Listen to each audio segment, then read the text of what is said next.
ভোলানাথ করেছে কি না একটা কুকুর বেশ ধারণ করেছে, একটা কুকুর বেশ ধারণ করেছে। যে বলে দেখো এবার আমি কি করে যজ্ঞের ভেতরে যাই। তাই সবাইকে পা ধরছি, একজন করে বেরিয়ে যাচ্ছে।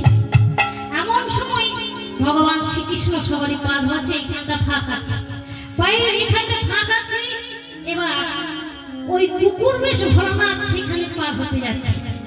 যেই না পার হতে গিয়েছি ওই কৃষ্ণ করেছে কি না টেনে দিয়ে পা দিয়ে ওই কুকুরের কানে চাপা দিয়েছে। যেই না চাপা দিয়েছি বলছে কৃষ্ণ ছেড়ে দে, কৃষ্ণ আমায় ছেড়ে দে। কৃষ্ণ বলছে ওহে পরমে বৈষ্ণবে ভোলানাথ, আমি তো তোমারই ছাড়ব বলে ধরি নাই,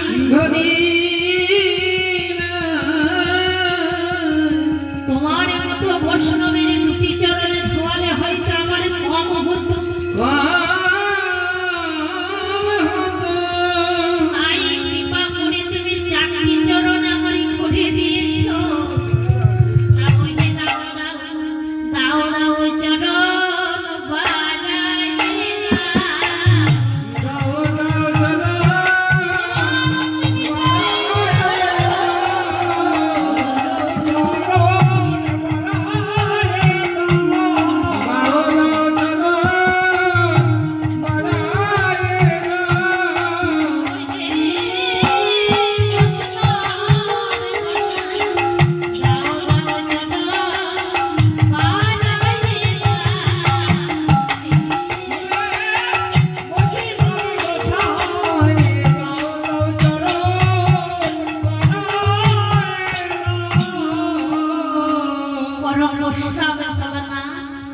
তোমার মতো ভক্তের দুটি চরণে ধোয়ালে হয়তো আমার কম হতো।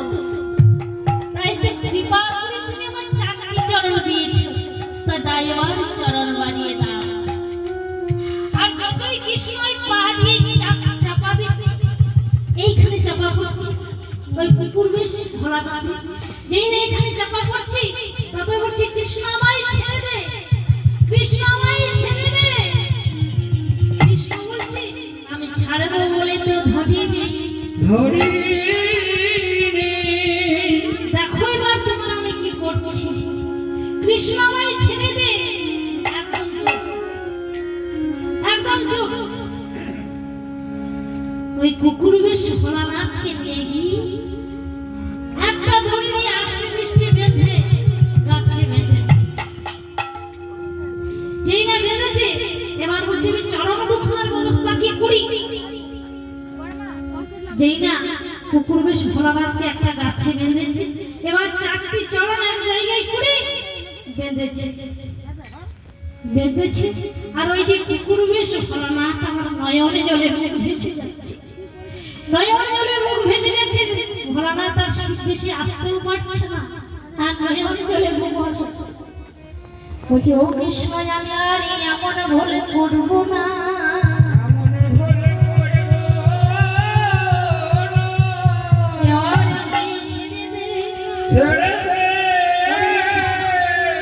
কৃষ্ণ রে এবার আমায় ছেড়ে দে, আমি এমন ভুলার কোনোদিন করিব না।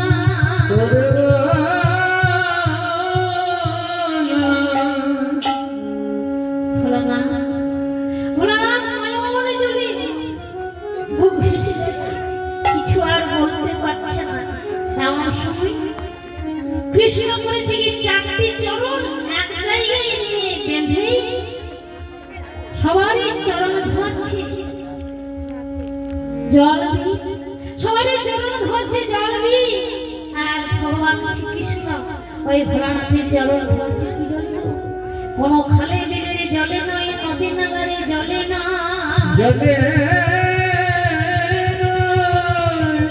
ভক্তির চরণে ধোয়াচ্ছে কিভাবে বলে নয়নে জলে চরা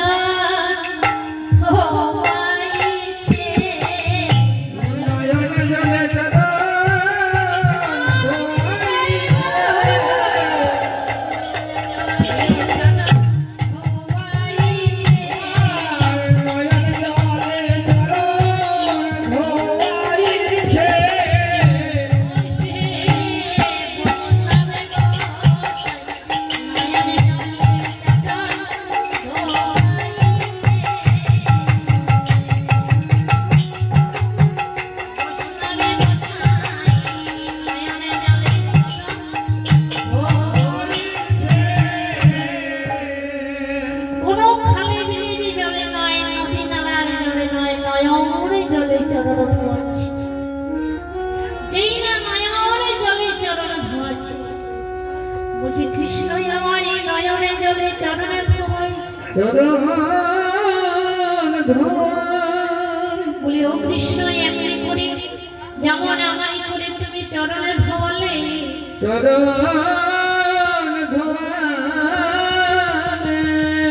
তুমি নদিয়ায় গিয়ে গৌর হবে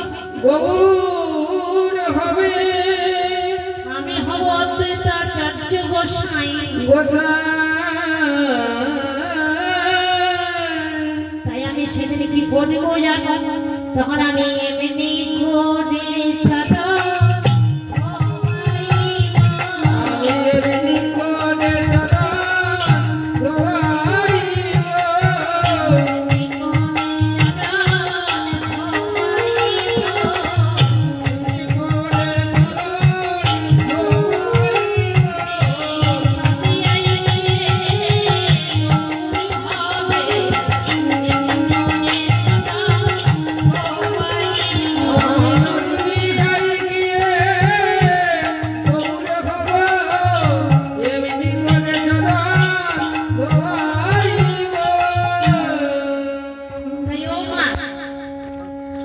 যতই শিব পূজা করি না কেন কলিযুগে শিব কিন্তু আসেইনি শিব তো অদ্বৈত আচার্য গোসাইয়ের রূপে জন্মগ্রহণ করছে কামনদিয়ায়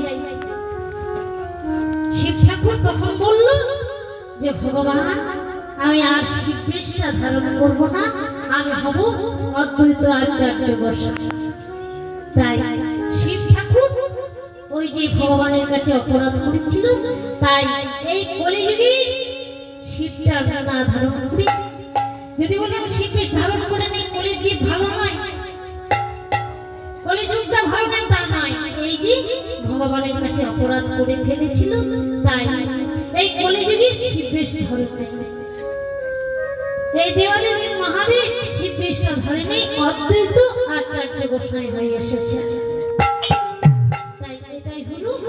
ওই বাবা ভোলানাথের ফল তাই এই কলিযুগে মা আমরা যতই ঘটা করে শিবের মাথায় জল দিই কেন শিব ঠাকুর আসেনি শিব ঠাকুর এসেছে অদ্বৈত আচার্য হয়ে তাই সমবেত ভক্ত মণ্ডলী ও আমার ভক্তিমতী মায়েরা এবার চলুন আমরা বৃন্দাবনে যাই ও মা আজকের আলোচ্য ভজনের বিষয়বস্তু বা আজকের পালা হচ্ছে শ্রীমতী রাধারানীর সতীর পরীক্ষা।